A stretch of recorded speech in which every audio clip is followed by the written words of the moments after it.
August 3rd, 2017, McCarran International Airport, Las Vegas. A 22-year-old British kid is walking through the terminal, backpack over one shoulder, headphones on. He's heading home after the biggest hacker convention on the planet. 3 months ago, every major news outlet in the world called him a hero. Wired, BBC, the New York Times. They said he saved the internet. And now, 2 FBI agents are walking toward him. They know his name, they know his flight, and they have a warrant. By the end of today, the man who stopped the worst cyber attack in history will be sitting in a Las Vegas jail cell, facing 10 years in federal prison. This is the story of Marcus Hutchins, and nothing about it is what you think. We want to move on to the other developing story this morning, the global cyber attack where hackers demanded money. The ransomware, known as WannaCry, has already hit an estimated 300,000 systems in more than 150 countries. And exploited a dangerous security hole which froze computers at over 100,000 companies. You don't even have to click a phishing email to get infected. Hospitals paralyzed, surgeries halted, and today we learned of an auto assembly line that suddenly stopped because computers had shut down. To understand how a 22-year-old ended up saving 150 countries from a cyber attack and then getting arrested for it, you have to go back to a small town in Devon, England. Ilfracombe, population 11,000. Marcus is the eldest son of Janet, a Scottish nurse, and Desmond, a Jamaican social worker. They moved the family here from Bracknell, near London, when Marcus was 9. Quiet kid, obsessed with computers. By the time he's 13, he's figured out how to bypass the security on his school's network to install video games. Harmless enough. But when the school's systems get compromised, they point the finger at him. Whether he did it or not, the school permanently bans him from using any computer on the premises. That decision changes everything. Cut off from computers at school, Marcus spends more and more time at home, disappearing into online forums where teenage hackers show off their skills to each other. By 14, he's written his first piece of custom malware, a password stealer built on Internet Explorer's autofill. The forum members are impressed. By 15, he's built a botnet, 8,000 hijacked computers, all controlled from his bedroom in Devon. He's a minor, he's brilliant, and he has absolutely no idea what he's walking into. Around his 16th birthday, someone contacts Marcus online, an anonymous figure who goes by Vinny. Vinny has a business proposition: write a piece of custom malware, something clean, something sellable. They'll split the profits 50-50. Marcus agrees. Over the next several months, he builds a rootkit called Upass Kit. It sells on dark web marketplaces. The Bitcoin payments start rolling in. For the first time in his life, Marcus has money, real money, enough to drop out of school entirely. His family has no idea where it's coming from.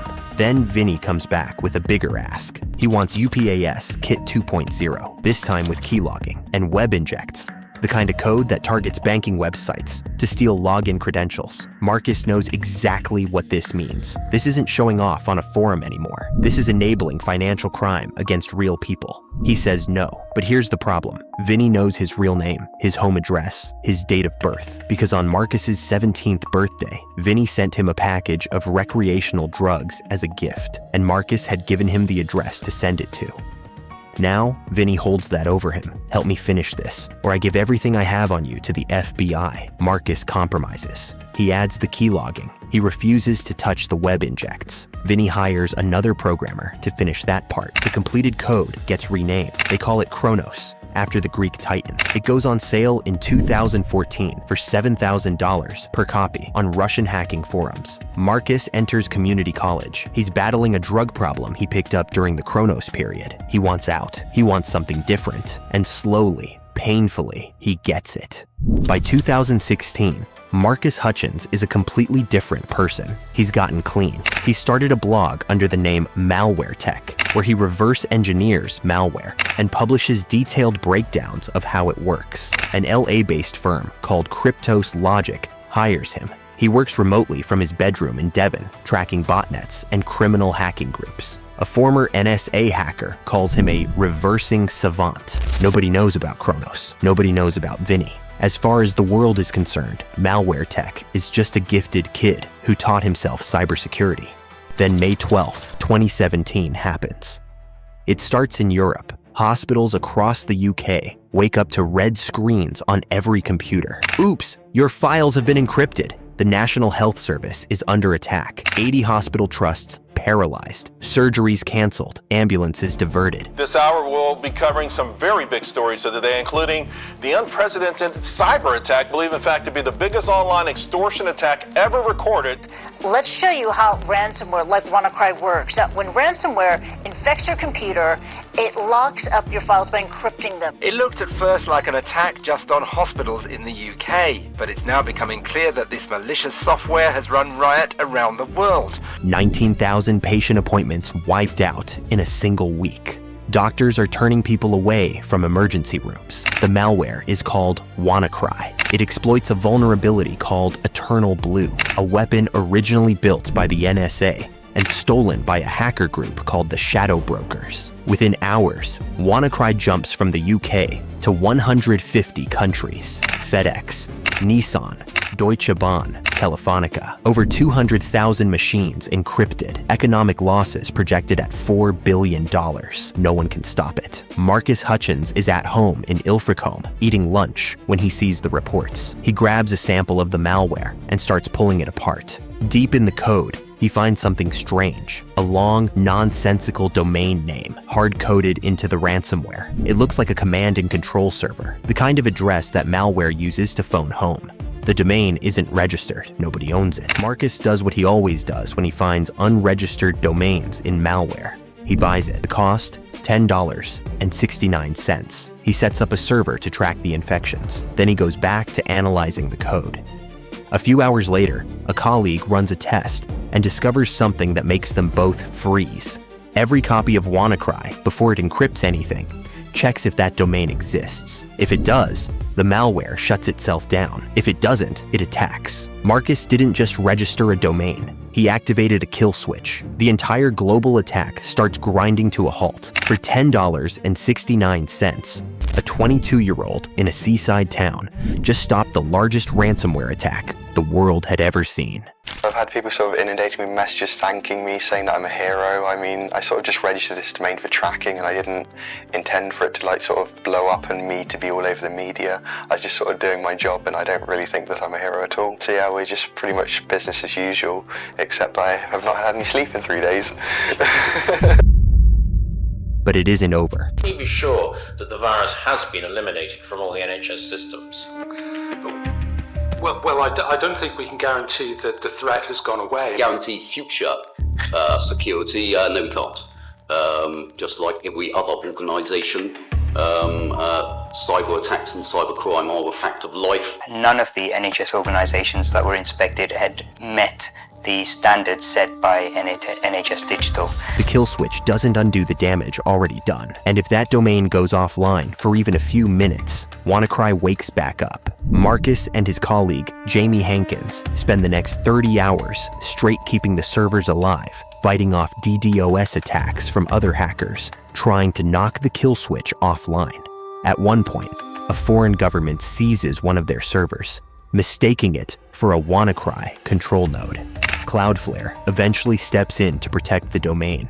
The media tracks Marcus down through a chain of old addresses. Reporters camp on his parents' lawn. He agrees to a single interview with the Associated Press, trying to deflect the hero narrative. When the reporter asks his name, Marcus is so nervous he momentarily forgets it. 3 months later, DEF CON, Las Vegas. Marcus is a celebrity now. He's rubbing shoulders with the biggest names in cybersecurity. He narrowly misses winning a Puni Award for his WannaCry work. For the first time, things feel like they're going right. Then the FBI shows up at the airport. The young researcher who helped stop the spread of the WannaCry ransomware virus has been arrested. Marcus Hutchins is being held by the FBI. He was at a hacking conference in Las Vegas. The 22-year-old has now been charged in connection with the U.S. cybercrime investigation that started long before he stopped the ransomware, or rather WannaCry attack. The charges: creating and distributing Kronos banking malware between 2012 and 2015. The crimes he committed as a teenager. His bail is set at $30,000. The cybersecurity community immediately rallies, crowdfunding his defense. But the shock is enormous. The man who saved the world is now a federal defendant, facing a decade behind bars. He's not allowed to leave the country. For 2 years, Marcus lives in Los Angeles under effective house arrest, waiting for his fate. In April 2019, Marcus pleads guilty to 2 counts. 8 additional charges are dropped. He stands before Judge J.P. Stadmuller in a federal courtroom in Milwaukee and says what he's never said publicly before. Your Honor, when I was a teenager, I made a series of bad decisions. I deeply regret my conduct and the harm that was caused. The prosecution asks for deterrence. Marcus's lawyers argue the world is safer because he's free. Character letters pour in from across the cybersecurity community. Judge Stadmuller takes his time. He calls Marcus talented but a youthful offender. He acknowledges that Marcus turned his life around before anyone ever charged him, that he didn't do it for leniency, because he didn't know the charges were coming. Then he delivers the sentence: time served, 1 year, supervised release. $200 in restitution, no prison. The judge tells Marcus his criminal record will likely bar him from ever returning to the US once he leaves. Then, in a move his lawyers call unprecedented, the judge encourages Marcus to seek a presidential pardon. Marcus Hutchins never went back to England. He stayed in Los Angeles. He went back to work at the same cybersecurity firm that employed him during WannaCry. He launched a YouTube channel and a blog where he teaches reverse engineering and threat intelligence to hundreds of thousands of followers. He was featured on the cover of Wired magazine in June 2020 under the headline, "The Confessions of Marcus Hutchins, the hacker who saved the internet." As of 2025, Marcus is a lead security analyst and keynote speaker, partnering with companies like Expel to build threat intelligence programs that track criminal and state-sponsored hacking groups. He speaks at Black Hat and DEF CON, the same conference where the FBI arrested him 8 years ago. And that kill switch domain he registered for $10.69. It's still active. Cloudflare still protects it because WannaCry is still out there, still trying to spread, still checking if that domain exists. If someone takes it down, even now, the ransomware wakes up. A 22-year-old's $10.69 impulse purchase is still protecting the internet. The question no one seems to want to answer is this: if the government treats the people who save us the same way it treats the people who attack us, what happens when the next WannaCry hits and no one steps up? It's only that once you grow older, you realize what actually is right or not.